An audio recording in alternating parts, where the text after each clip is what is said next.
So today we're going to talk about the views of Feuerbach, Hegel, we've already spoken about, Feuerbach and later Marx and Engels with respect to religion in particular. But it relates more broadly to their understanding of how to do science and how to approach society. So today we're going to look at theology is anthropology, the idea that Feuerbach proposes with respect to religion. But to start with, we will again go back to Weimar, which is the period before March, which of course is the period from 1813 to 1848, when Germany was itself experiencing a kind of French Revolution. It was a very radical period for Germany, and from the work of Immanuel Kant, from the time that Immanuel Kant wrote till all the way through to Hegel and then to Feuerbach, is now being referred to by Engels as classical German philosophy, okay? From Kant till Feuerbach. In fact, Engels writes that Feuerbach ends classical German philosophy, which is also the name of his book, Ludwig Feuerbach and the End of Classical German Philosophy. What does he mean by that? That the period beginning from Kant is ended by Feuerbach. So this includes, of course, Kant, Fichte, Schelling, Hegel, and finally Feuerbach. So that's what we're going to try and understand. We have already seen in previous lectures how Hegel talks about God as being reason. The idea, the spirit, the Geist is what animates the world. It can be understood through the dialectic. It can be understood as the dialectic. And everything that occurs in history as well as in nature, in the development of philosophy, etc., is guided by that. In that sense, nature and history are God's reason in the form of matter.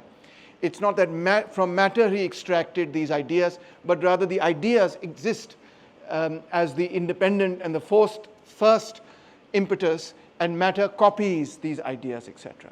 So history is the objectified Geist. It is the Geist, the spirit, God, as object, as matter, moving through time. And it grows in self-awareness and freedom through dialectical contradiction. How does it grow in self-awareness?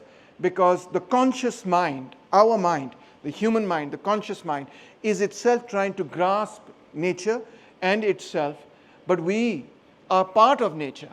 We are not outside of it. And hence, in that sense, nature is trying to understand itself. And in understanding itself, in its self-awareness, because awareness of nature, awareness of ourselves is, of course, self-awareness, that's self-evident. But even awareness of nature is also self-awareness because we are part of nature, not outside of it.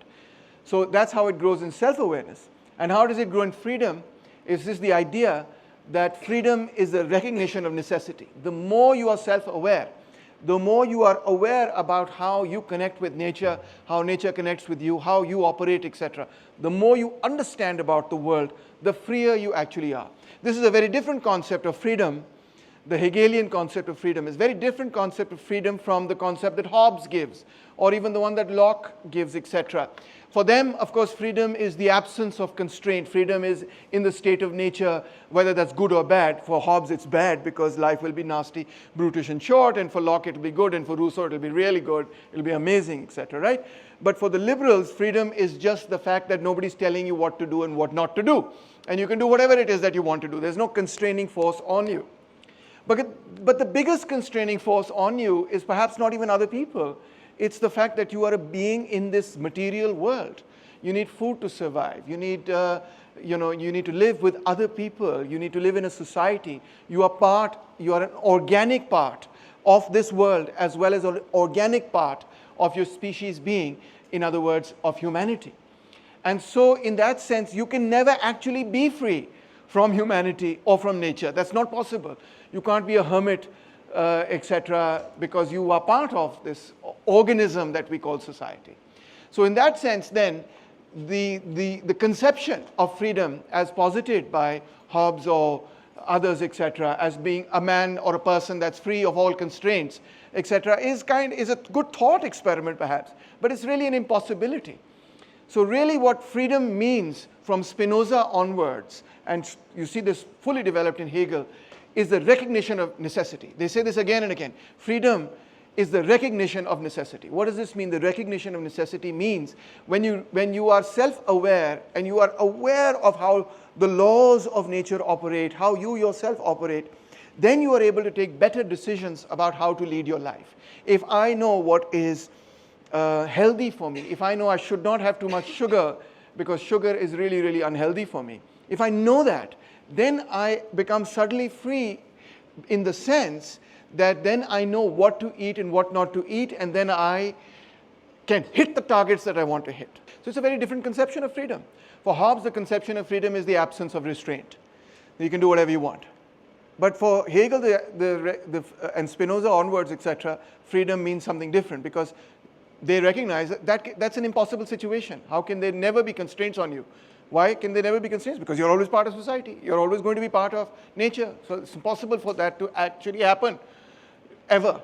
It's empirically impossible, right? So then what really is freedom? That a conception of freedom which is empirically impossible is a useless conception. So the conception of freedom that these people create is one where you are able to achieve what you want to achieve because you understand how to achieve it. And that is summed up as freedom is the recognition of necessity. I think it's a much better understanding of freedom than the Hobbesian notion and the typical liberal notion as well. All right, so let's go on. So that's Hegel, and we've already covered him. Why is this relevant, etc.? Because Hegel is positing a particular concept about religion. For Hegel, God is reason, right? Dialectical reason, unfolding through time, not Aristotelian reason, etc. But God and the universe and matter and everything and history, all of it is operating on reason. But what's the problem with that? The problem with that is reason is cold. Reason is cold. It is indifferent to your suffering. It is indifferent to you.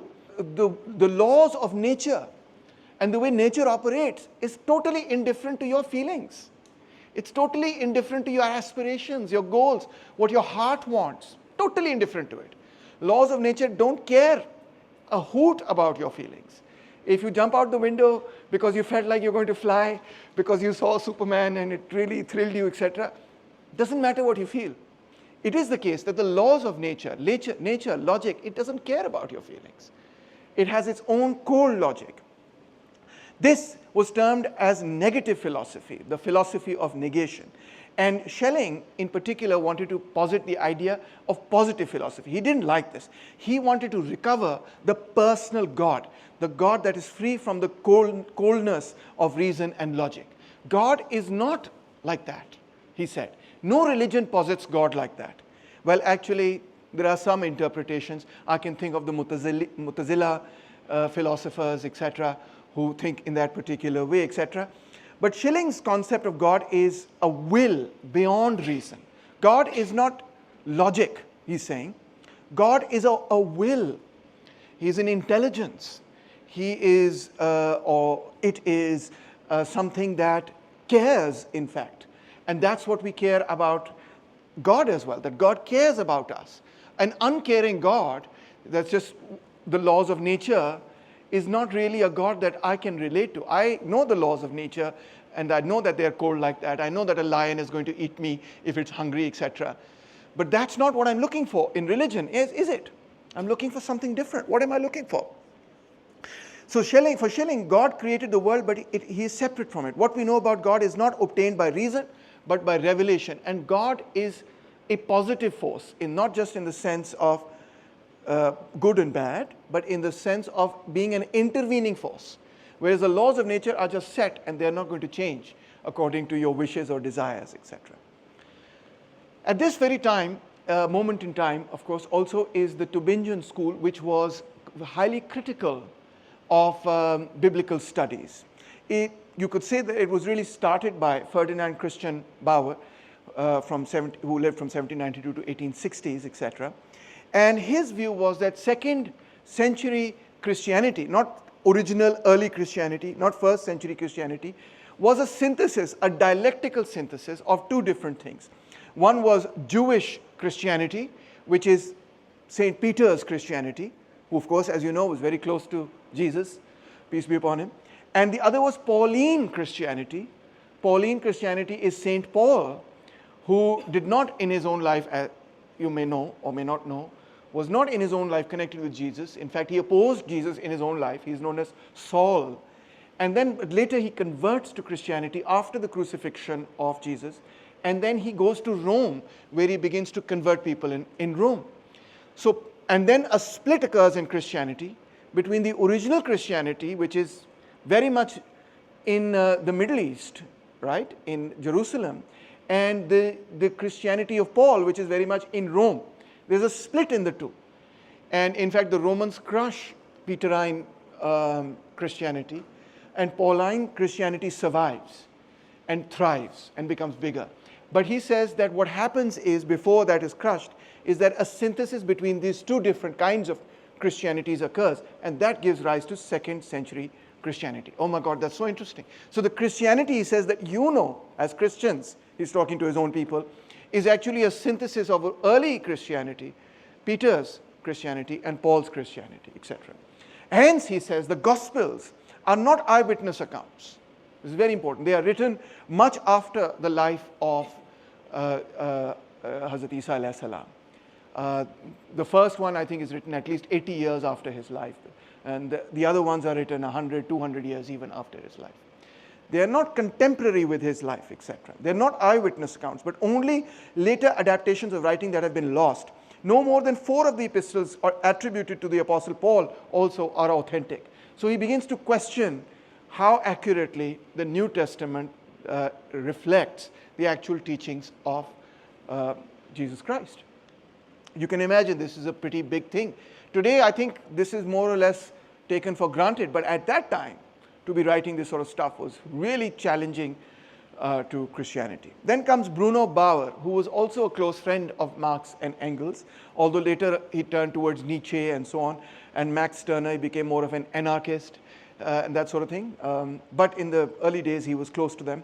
So his idea was of radical rationalism. Christianity owes more, he says, to ancient Greek philosophy, Stoicism, than to Judaism. This, again, is a very powerful idea and not altogether untrue. To a very large extent true, that Christianity takes a lot from ancient Greek philosophy into itself, specifically Stoic philosophy, about how ethics needs to be managed, etc. He proved the influence of the Philonic school of Alexandria and Greco-Roman philosophy, Plato and mainly Stoics, on Christianity. Again, this is something that today, if you do a class on the history of Christianity or comparative religions or whatever, it's not controversial anymore. College level mein log they often talk about it, etc. You can see online courses as well, what is the influence of Greek philosophy on Christianity, and you'll see quite a bit of it. But at that time, for Bruno Bauer to write this, again, it was a very, very radical idea. It starts just from the fact that the Bible begins with the words, first there was the Word, and the Word was God, and the Word was with God. First there was the Logos, and the Logos was God, and the Logos was with God, and so on. See? So Logos, of course, you know, is the same word for logic, the same word for word, and so on. It's very much the concept around which Greek philosophy is built. So he also said that what we imagine about Jesus Christ, what we get from the image we get of Jesus Christ from the Bible, is not actually the historical Jesus Christ. It's a later 2nd century fusion of Jewish, Greek, and Roman theology that gets superimposed on top of the original teachings of Jesus Christ, etc. In a certain sense, it gets distorted. But in another sense, it's not just that it's distorted, it's that it's synthesizing all the major ideas of that time into one philosophy, which we inherit today as Christianity. Now, there is a lot of work that's done, many, many books that have been published in the last 100, 200 years that talk about the original Jesus and the early Jesus, and how do we find out actually what it is that he stood for, and so on. There's a lot of debate, discussion, scholarship about it all over, right? But these are the people who started it all, that whole process. Then there was David Strauss, again a contemporary of Marx, Engels, etc., 1808 to 1874, and he wrote a book called The Life of Jesus Critically Examined. Oh my God, when this book came out, there was such a storm of controversy that some people came out, etc., and they made an effigy of him and they burnt it, etc. Usko aag laga di aur kaha ki hum to isko maar denge, bloody blasphemer, etc., and so on. His view was that miracles in the New Testaments are mythical additions. And the early church developed these stories in order to present Jesus as the Messiah of the Jewish prophecies. Again, the original Jesus is a philosopher, a thinker, a reformer, a revolutionary. But on top of his message, all this mythology has been added because Christianity as a young movement is fighting against the Romans, it is fighting against all these other influences. And in that conversation, they divinize, make Jesus Christ divine, etc. So that is the process that happens. Again, the people were not very happy on it. So this is the background to when Feuerbach begins to write. In his early works, he's very much a pantheist in the way that Spinoza is.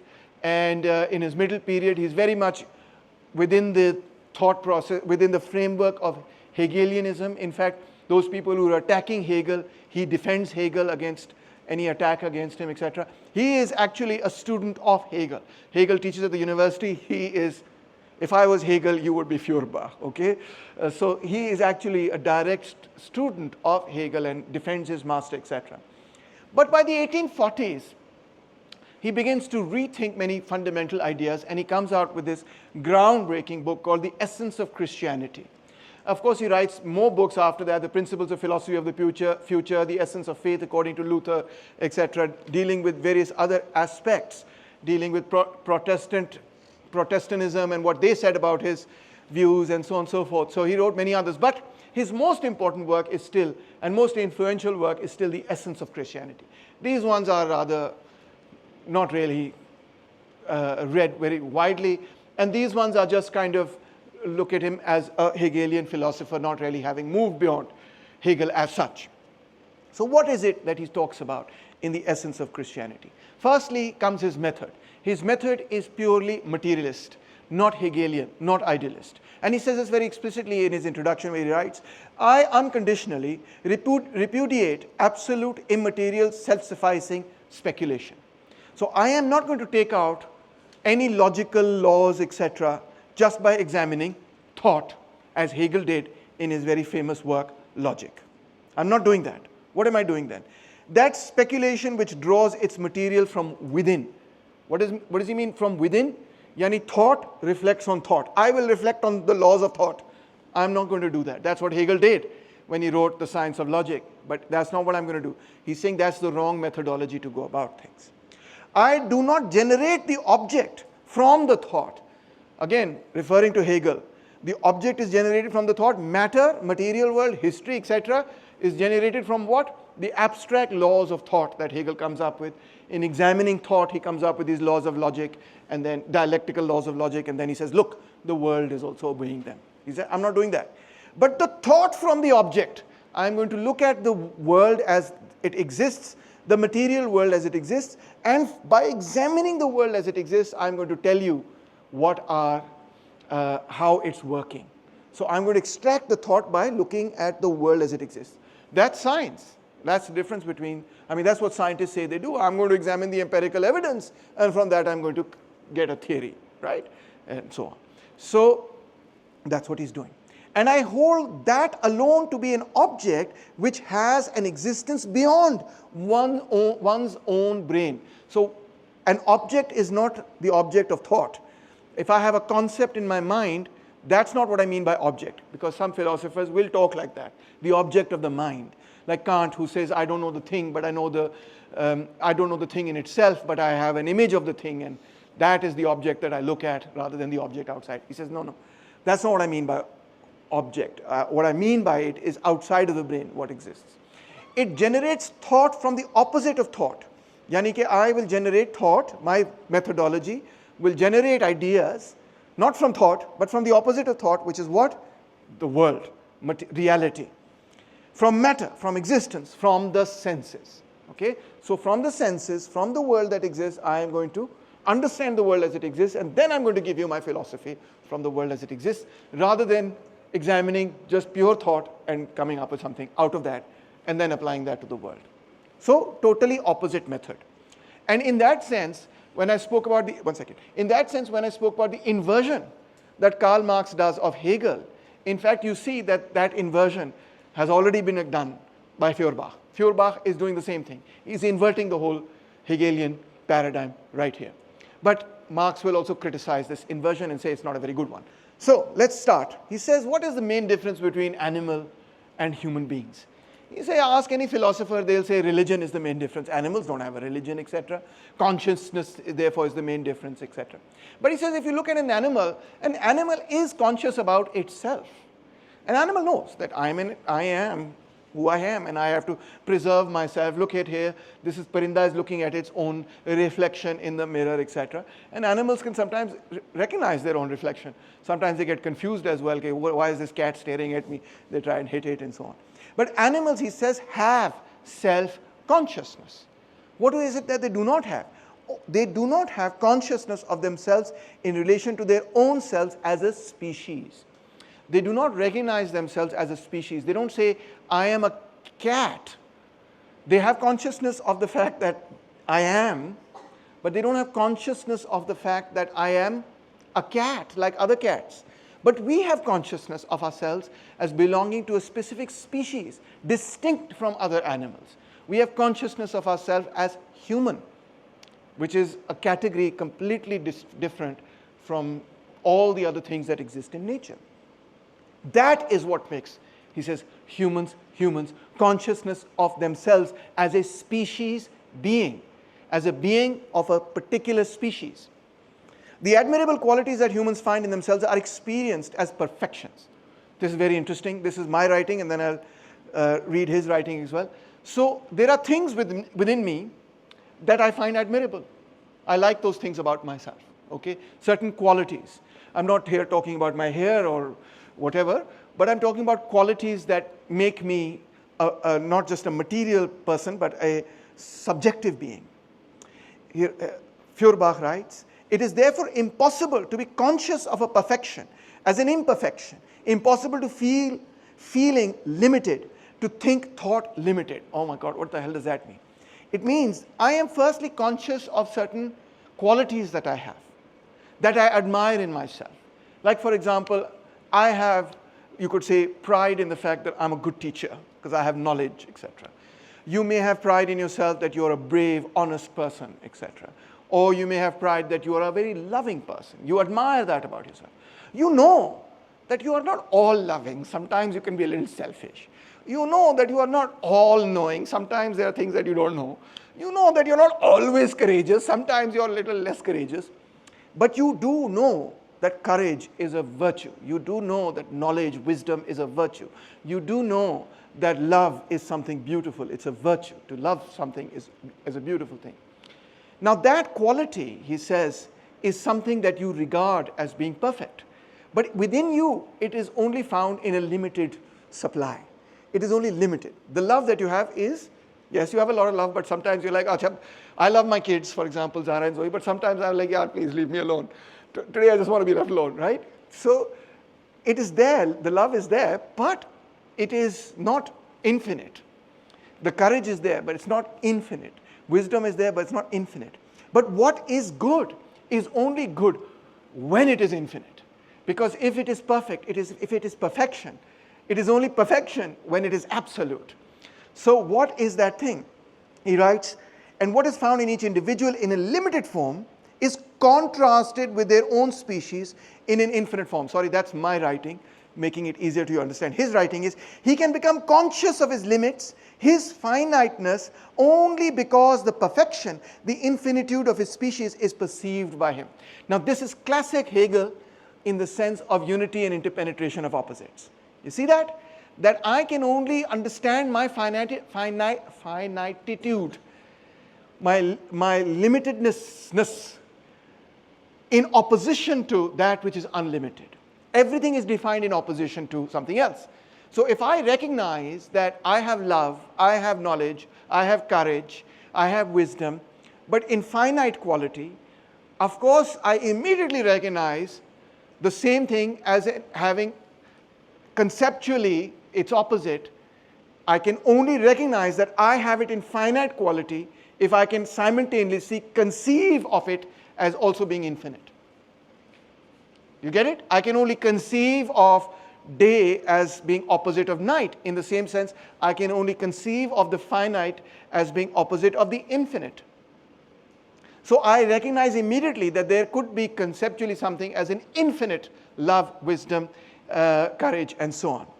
And this is what he means when he says that in recognizing that I have those qualities, but in finite proportion, I simultaneously recognize those qualities as themselves conceptually existing also infinitely.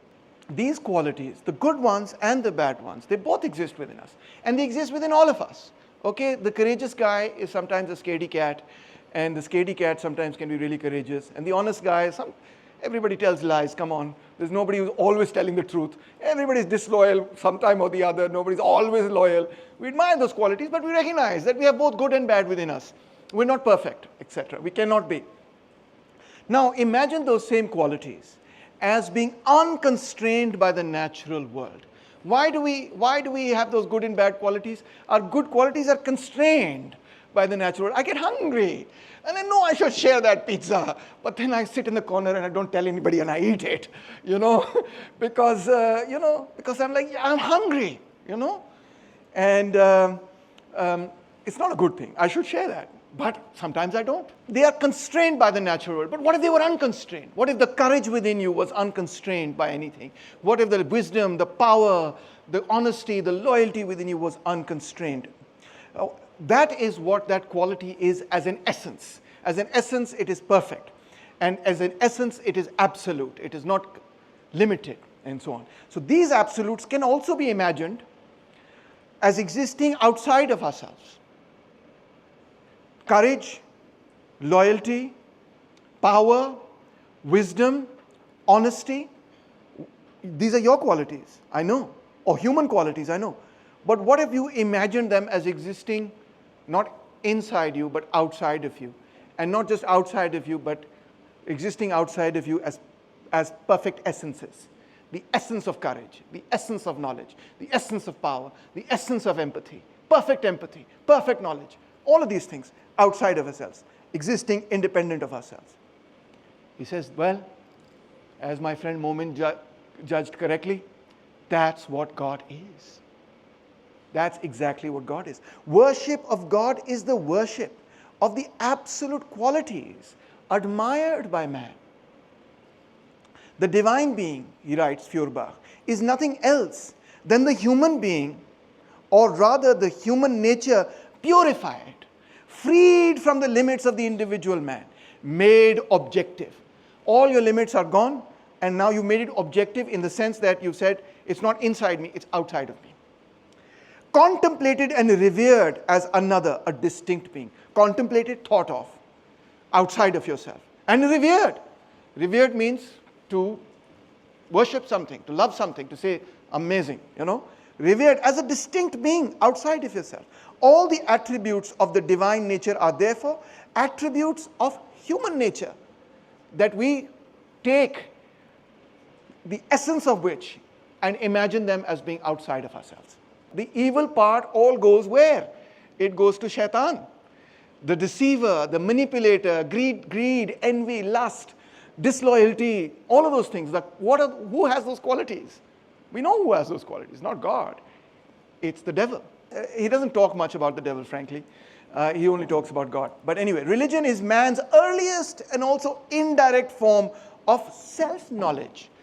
So religion, we think it's about something external to ourselves. He's saying actually it's interior to yourselves. It's self-knowledge. But it is an indirect form of knowledge. Why is it indirect? Because in our minds it is exterior to ourselves. But he's saying it is actually interior to yourself. God is the outward projection of man's inward nature, he writes. Religion is the inverted consciousness of man, ulat consciousness. God is the principle of man's salvation, of man's good disposition and actions, consequently man's own good principle and nature. So God is everything that I hold dear, valuable, and think is fantastic as a human being, and then I externalize it, and then I say, that to me is divine. That's what it means to be divine. To come closer to God, when we say, I want to come closer to God, I want to understand God, I want to be close to God, etc. What do we mean when we say all these things? What it means is that we want to be closer to the qualities that we hold to be divine. I want to, if those qualities are wisdom, those qualities are love, those qualities are courage, those qualities are honesty, truth, justice, knowledge, love, wisdom. To be closer to God means to be closer to the truth, to be closer to knowledge, to be closer to become a more loving being, to be closer to wisdom, to be a wiser person. That's what it means. It's not just about, God, can you give me the next chocolate or something? It's actually about how you change as a person by saying that you're going to come closer to God. So this again is against the Hegelian notion of God. Remember, the Hegelian notion of God was what? Cold, hard logic. No. God is not like that, he's saying. In religion, you look at religion, anywhere in the world, frankly, this is true for all religions. God is not like reason, cold, hard logic that has no interest in human suffering or human feeling. When I read this passage, I was so reminded about the debates between the orthodox ulema and the Mutazila, and the rationalists, Ibn Sina and others, etc., the philosophers, the God of the philosophers. The God of the philosophers is Muslim philosophers. The God of the Muslim philosophers, who were genuinely Muslim, it's not like they were trying to fool somebody, but that was their conception. What did the orthodox ulema say about the God of the philosophers? They said, your God is cold, hard logic. It's the laws of nature. You just take nature as God. But nature and this cold, hard, logical God that you've constructed, he is not going to intervene in our favor. And I remember reading this beautiful passage where, I think it was Ahmad ibn Hanbal, I'm not sure whose it was, but he says, what is the point of supplication and prayer to God? If God is just logic, he is not going to intervene to help you in your desperate hour. And that is such a powerful argument. It's so true that God to us is meaningful because he cares for us, not because he's just logical. And that was, I think, the reason why I would say the God of the philosophers of Ibn Sina lost to the God of the ulema, the traditionalists, because the God of the ulema was a caring being, and the God of the philosophers was just logic, cold, hard, nature and the laws of nature. He says, an indifferent God, reason, is no God. What he is to me all that he is. Again, I'll read this again. What he is to me all that he is. Yani he is to me, all that he is to me is what he is to me. I don't care what God is to somebody on Pluto or somebody in some other galaxy, or what relationship he has with some nebula that I don't know about. What impacts me about God is the fact that he is for me and I am for him. It's that direct relationship. I'm not concerned with the billions and trillions of galaxies and stars, etc., and God's relationship. It doesn't matter to me. So all that he is for me is all that he is for me. Conceptually, the only thing that I care about with respect to God is God's relationship to me, is what he's trying to say. And what is that relationship? Well, first, the essence of religion, therefore, is not logic, he says. It is feeling. It is aesthetics. That is something that Hegel missed. What gets people is that feeling of being close to a being that loves you. It is sensuousness. God is sensuousness. He says, if man is to find contentment in God, he must find himself in God. What does this mean? If God has a quality that is not human, then I can't relate to something that's not human. I have to find myself in God in order to be able to relate to God. God has to have those human qualities. That's when I have that relationship with him. I don't have a relationship with the laws of physics, for God's sakes. I can't. Okay? They don't care about me, I don't care about them. They exist. I want to find out about them, that's true. I'm fascinated to know about them, but that's it. God is God because God is loving. God is benevolent. God has feelings. God has passions. God is caring. God gets angry God punishes, God rewards, He intervenes. He's an interventionist God. Anybody who posits the idea of a religion without an interventionist God has not understood why religion is so important to people. It's not important to people because God is logic. It's important to people because God is interventionist. He cares. That is the essence of Christianity that Hegel missed. He did not understand this. If you know God, therefore, now this is where his anthropology comes in. He says, if you know God, by his God thou knowest the man. If you know God, you will also know the man of that, the man that worships that God. And by the man, his God, the two are identical. So he says, the identity of the subject and predicate is clearly evidenced by the progressive development of religion. The subject and predicate being man and God, which is identical with the progressive development of human culture. He says, so long as man is in a mere state of nature, when man was very primitive, so long is his God a mere nature God, a personification of some natural force. You go to the ancient religions, rain is God, thunder is God, the waters are God, the sky is a God. All the ancient religions imagine nature to be composed of not one God, but many, many, many, many different gods. All the ancient Homeric tales and in the ancient Hindu religion and all of them. Thor is lightning, Zeus is lightning. They're all actually personification. Neptune is the sea and so on. Poseidon and Neptune are the sea, and Hades is what comes out from the earth like lava, etc. and so on. Right? They're all personifications of nature, because man at that time was part of nature. So his God, or his gods rather, were also part of nature. Nature were his gods, in fact. Where man inhabits houses, when he started creating architecture, he also encloses his gods in temples. Now he brought God out from nature and enclosed him in a temple. The temple is only a manifestation of the value which man attaches to beautiful buildings. Temples in honor of religion are in truth temples in honor of architecture. That's why you have the most gorgeous temples that human civilizations, they take decades to build. The pyramids and these ziggurnauts and these incredibly beautiful ornate temples. And today we look back in our utilitarian economics kind of way and we say, what's the utility of this? What's the faida of this? We don't understand that they didn't need a direct utility of it. It was their way of saying exactly this, that the achievements of architecture that humanity has accomplished, they are not only celebrating those achievements, but they are saying that quality is what is divine. With the emerging of man from a state of savagery and wildness to one of culture, with the distinction between what is fitting for man and what is not fitting, arises simultaneously the distinction between that which is fitting and that which is not fitting for God. So the more and more people begin to say, this is not good for human beings, the more they also begin to say, if it's not good for human beings, it's obviously not good for God.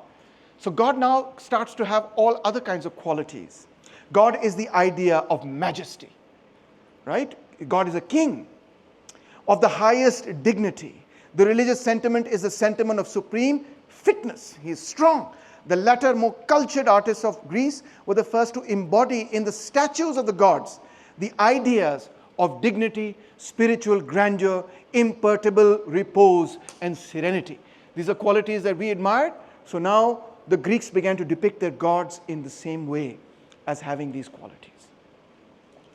So what is this? This is anthropological sort of view of religion. In fact, he says, I'm not an atheist, I'm an anthropotheist, which is an interesting term that nobody uses.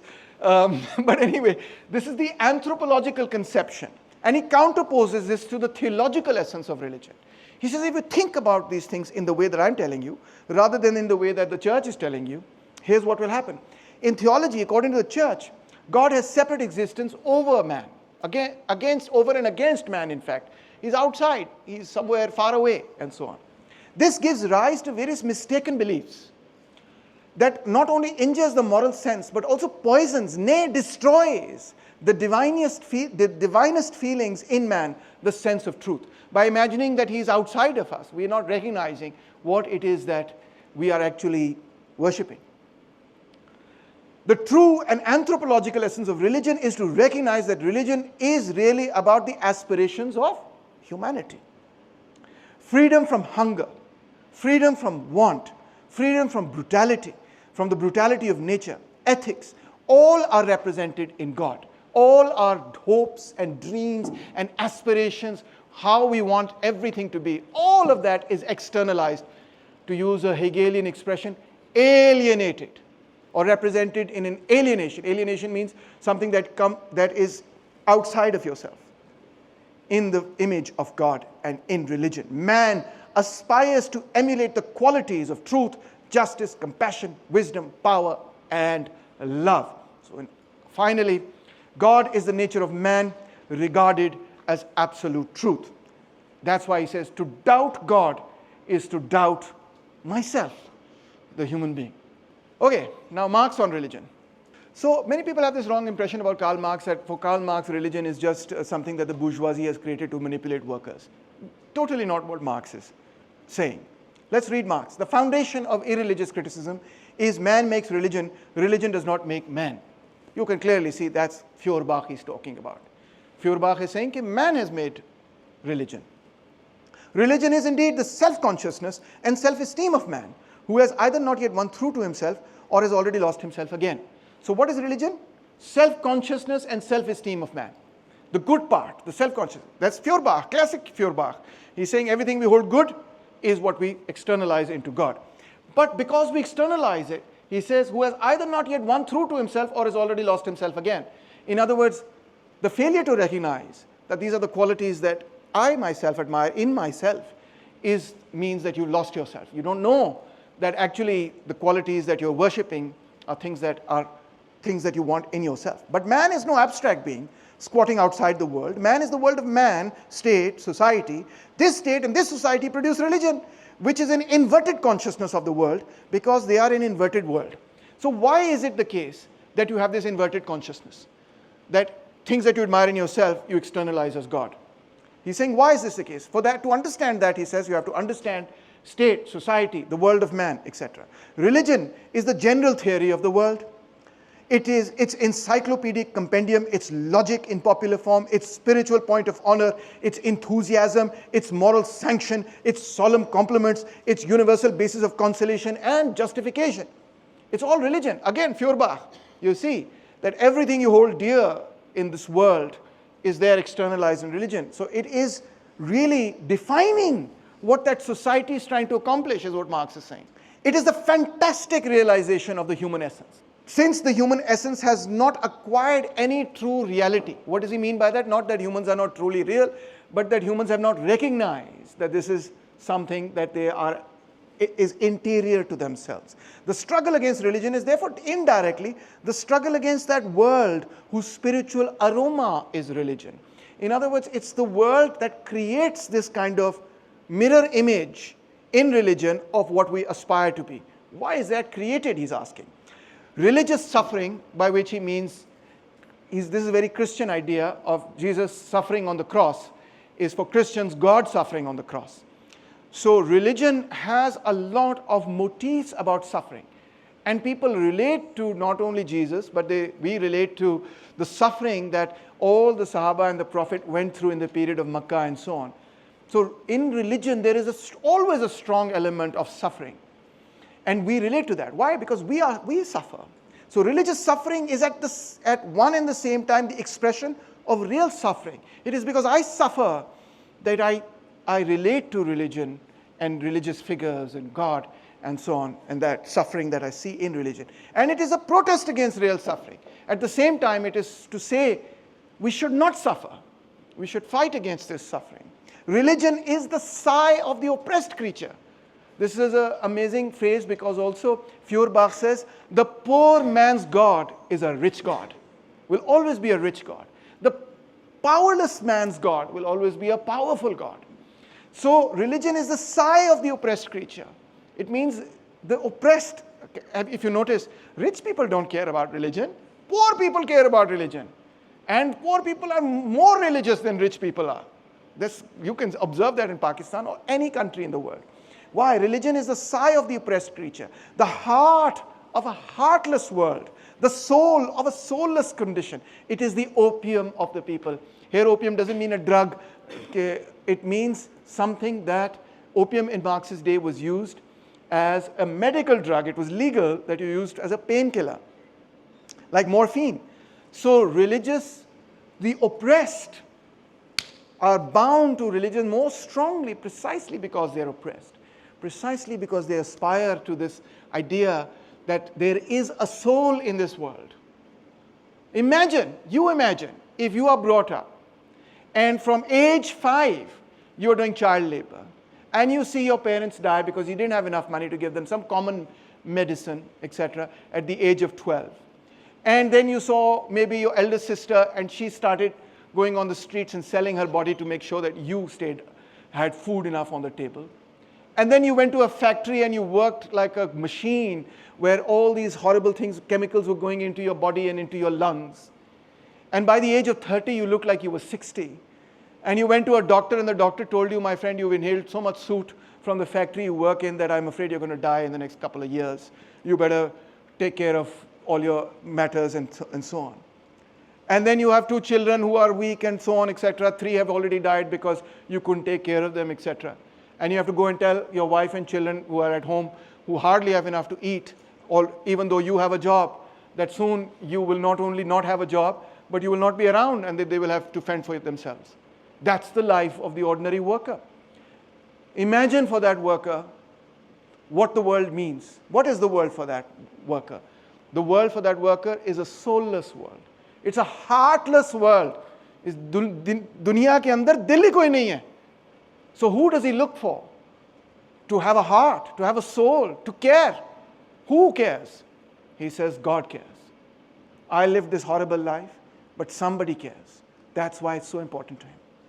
The abolition of religion as the illusionary happiness of the people is the demand for their real happiness. What he means is the conditions that have driven people to this kind of situation where they're alienating their own aspirations, their inner self into an outer being, and hoping that that outer being, powerful outer being, comes and saves them. That condition is what has to change. To call on them to give up their illusions about their condition is to call on them to give up a condition that requires illusions. The criticism of religion is therefore embryo, the criticism of that valley of tears of which religion is just the halo. Religion is just the reflection. What is the real problem? The real problem is the suffering of humanity. That has to change. So he continues, criticism has plucked the imaginary flowers on the chain, not in order that man shall continue to bear that chain without fantasy or consolation, but so that he shall throw off the chain and pluck the living flower.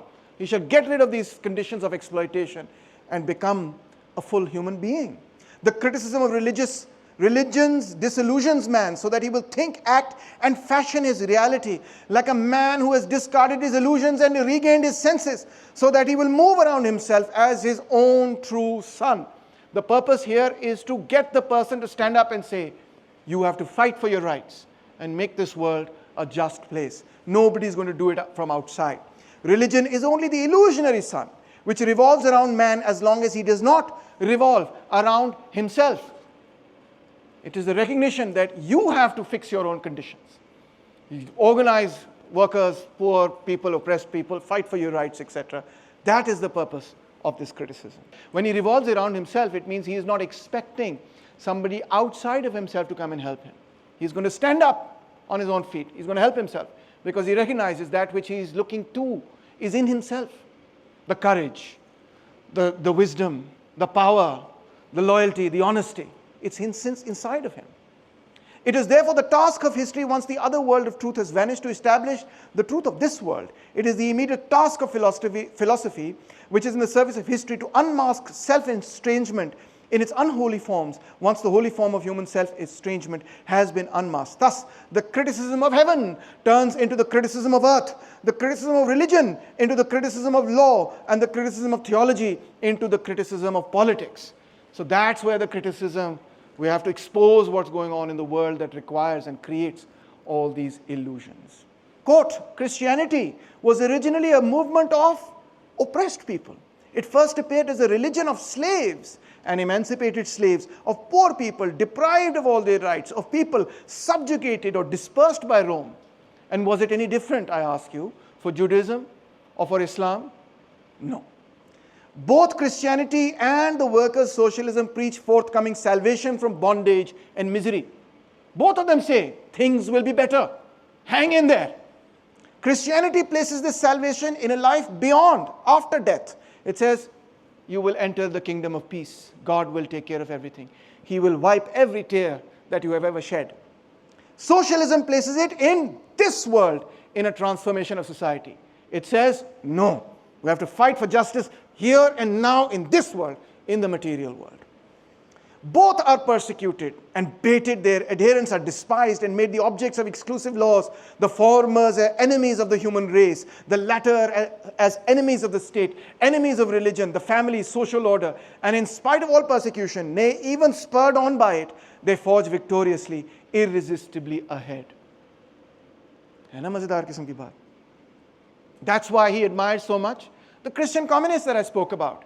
Thomas Munzer, who is depicted over here, the Anabaptists, etc., who were fighting for the poor and who said, Christianity is really about a struggle of the poor against the rich. And in fact, the early Christian community, they shared everything in common. Nobody went hungry. That is the spirit of communism.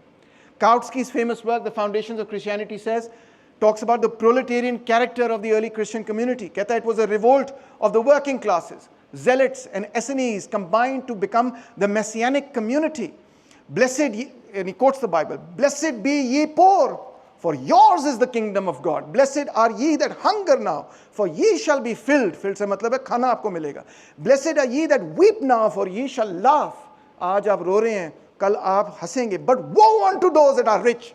Oh my God, you could have just knocked me over a feather. I would have thought Marx would have written that. Woe, yani ke sorrow unto those who are rich. For ye have received your consolation here in this world. Woe unto you that are full, for ye shall hunger. Woe unto you that laugh now, for ye shall mourn and weep. He says Jesus was a revolutionary. He was for the poor and downtrodden oppressed, which is why the poor and downtrodden oppressed continue to love him in this world even now. And love Muhammad, peace be upon him, and love Moses, peace be upon him, and so on. In the Gospel according to St. John, the communist lifestyle of Jesus is made explicit. In Luke 3:1 mentions, quote, whoever has 2 tunics is to share with him who has none, and whoever has food is to do likewise. Nobody will go unclothed. Nobody will go hungry. That is what it was all about.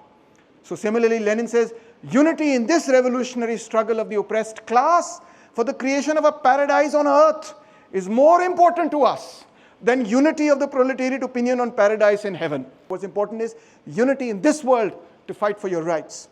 That is the reason why we do not and should not set forth atheism in our program. It doesn't exist in the program. And all the anarchists who were demanding religion should be banned, they said, are you crazy? You don't understand what religion is. Religion is a private matter, he declared, in relation to the state. Religious people can also be part of the party, the state, all of that. But of course, the proletariat party is not going to be guided by that. It's going to be guided by science. But Marx also has some criticism of Feuerbach. Let's have a look at that. He says, look, Feuerbach, he is the man, I really like you, but you have some defects. The chief defect of all hitherto existing materialism, that of Feuerbach included, is that the thing, reality, sensuousness, is conceived only in the form of the object or of intuition, but not as human sensuous activity, practice, not subjectively. What does this mean? It means Feuerbach is not recognizing that everything outside of the brain, which he calls reality, from which he is going to extract the laws, etc., is itself also changed by humanity, by subjectivity. Hence it happened that the active side, in contradistinction to materialism, was developed by idealism. The idea that man changes nature, nature changes man. In the process of changing nature, man is changed.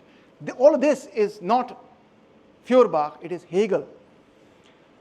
So this was developed by idealism, yani ke by Hegel, but only abstractly, since of course idealism does not know real sensuous activity as such. So it was that was also not convincing and not very good. Feuerbach wants sensuous objects, really distinct from the objects of thought, but he does not conceive human activity itself as objective activity. Hence, in the essence of Christianity, he regards the theoretical attitude as the only genuinely human attitude, while practice is conceived and fixed only in its dirty Jewish manifestation.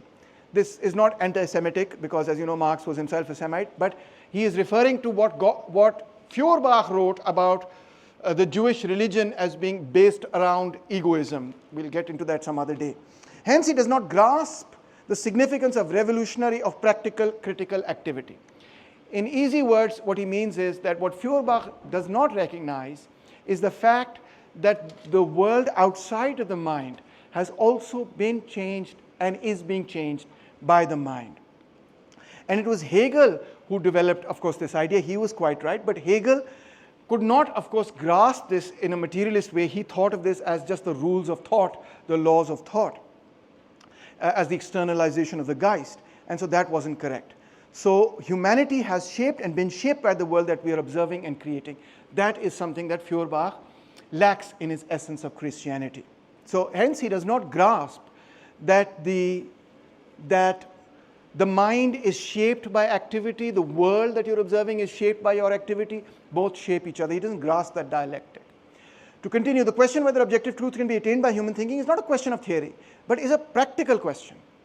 What does he mean, practical question? You have to apply your theory in practice to know whether that theory is correct or not. It is in practice that man must prove the truth. That is the reality and power of the this-sidedness of his thinking, whether he is correct or not. The dispute over the reality or unreality of thinking, which is isolated from practice, is purely a scholastic question. Anything devoid of looking at practice, any way of examining any theory devoid of looking at its practice is totally absurd, ridiculous, waste of time. Scholastic. The materialist doctrine that men are products of circumstances and upbringing, think of Robert Owen, and that therefore changed men are products of other circumstances and changed upbringing, it's true, but this forgets that men themselves change circumstances and that the educator must himself, educator himself must be educated. So in other words, circumstances change me, but I change circumstances, which change me, but I change circumstances, which change me. So there's nobody standing above those circumstances. They are both in a dialectic together. Hence, the doctrine necessarily arrives at dividing society into two parts, of which one is superior to society, standing above society. The educator, in this case Robert Owen, somehow thinks that he's standing above society. The coincidence of the changing of circumstance and of human activity can be conceived and rationally understood only as a revolutionizing practice. He uses the word praxis. It has to be understood as praxis. We are part of the experiment that we are trying to understand. As I said this previously as well. Feuerbach starts out from the facts of religious self-alienation, the duplication of the world into a religious, imagined world and a real one. There are two worlds, the imagined world and the real one. His work consists in the dissolution of the religious world into the secular basis. He shows how the imagined world is just an externalization of the real world. He overlooks the fact that after completing this work, this is the key thing, the chief thing still remains to be done. For the fact that the secular foundation detaches itself from itself and establishes itself in the clouds as an independent realm is precisely only to be explained by the very self-dismemberment and self-contradictoriness of this secular basis. Why does it happen that man's aspirations become externalized as religion? Why does it happen? Feuerbach cannot explain that. That can also only be explained by examining what? By examining what? The dismemberment, he says. Where is it?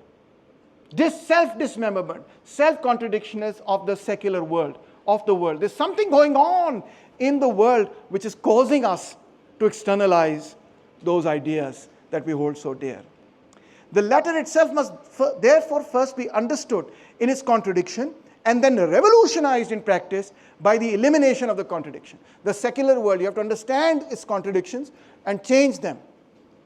Thus, for instance, once the earthly family is discovered to be the secret of the holy family, the former must then itself be criticized in theory and revolutionized in practice.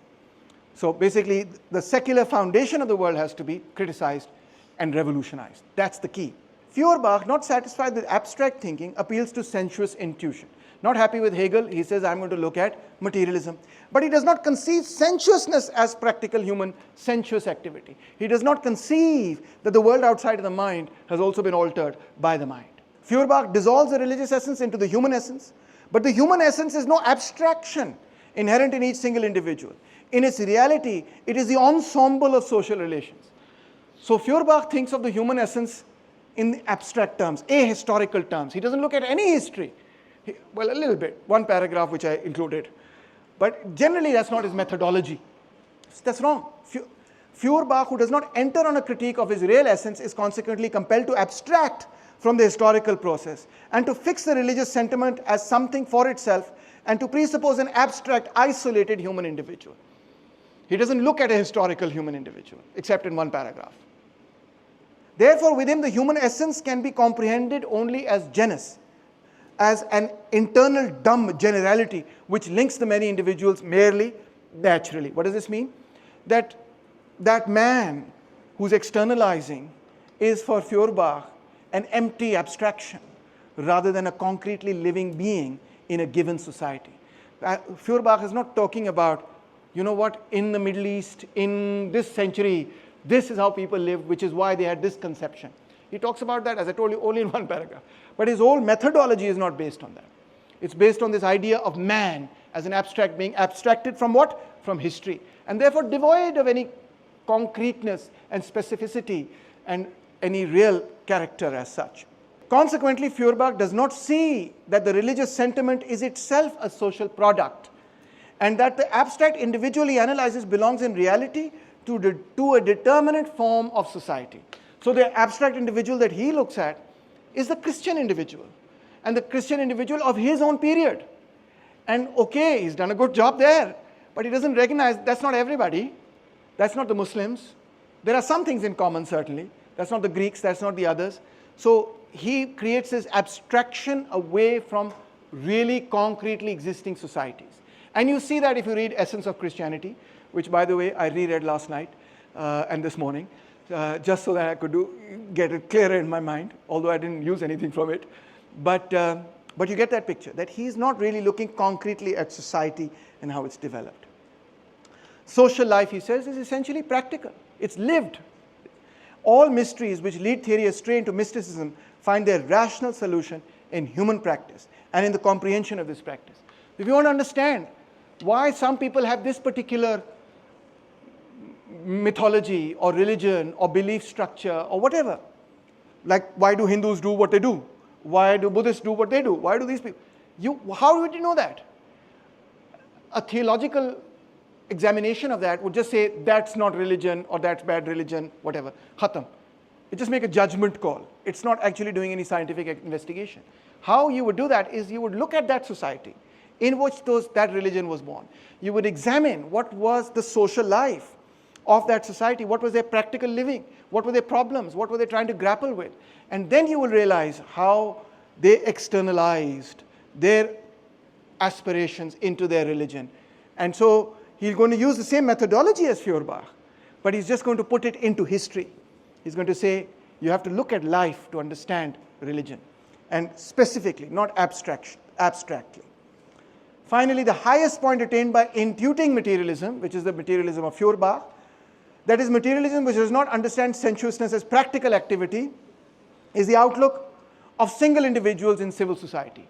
Feuerbach cannot go beyond capitalist society. Civil society is basically capitalist society, because he cannot go beyond the single individual, because he is abstracted away from all societies and created this abstract man from which he has said, ye religion nikla, which was Christianity. And so, having done that, he himself has made the same mistake that the liberals have made, which is positing this kind of single individual existing outside of history, etc. He's not really looking at history at all. He's right about the alienation aspect, but he's just not right about being able to put it into history that way. So it's a big advance, he thinks. It's a huge advance over what we had before. But now you have to also situate it into history and into how humans have changed their own history. So the standpoint of the old materialism is civil society, can't move beyond that, because it only thinks of man as an abstraction. And liberalism also, by the way, only thinks of man as an abstraction. When he says, we hold these truths to be self-evident, that all men are created equal and they are endowed by their creator with right to life, liberty, property, etc. Abstract man. Hegel का criticism ही liberalism का ये था, that liberalism only posits an abstract man, not any concrete person. Because in reality, all our actual problems are different. And abstract liberal rights, that's why abstract liberal rights so often fail to address real social problems. Precisely because they're so abstract. They're not looking at real problems, they're just looking at man as an abstraction. And that's the same mistake that Feuerbach has made. So the standpoint of old materialism is civil society. The standpoint of the new materialism, which is the one me and Engels are going to develop, is socialized humanity, or in other words, socialism. Right now the terminology is not standardized. So socialized humanity means to look at humanity as a whole and to look at the social practice of humanity and so on. And finally ends by saying philosophers have only interpreted the world in various ways. The point, however, is to change it. So, okay, you did all this wonderful thought experiment about what the externalization of religion, etc. What's the point? The point is to change society. And what do you have to change in society? That suffering, that valley of tears, that oppression, that exploitation, which in turn gave rise to aspirations being externalized into religion.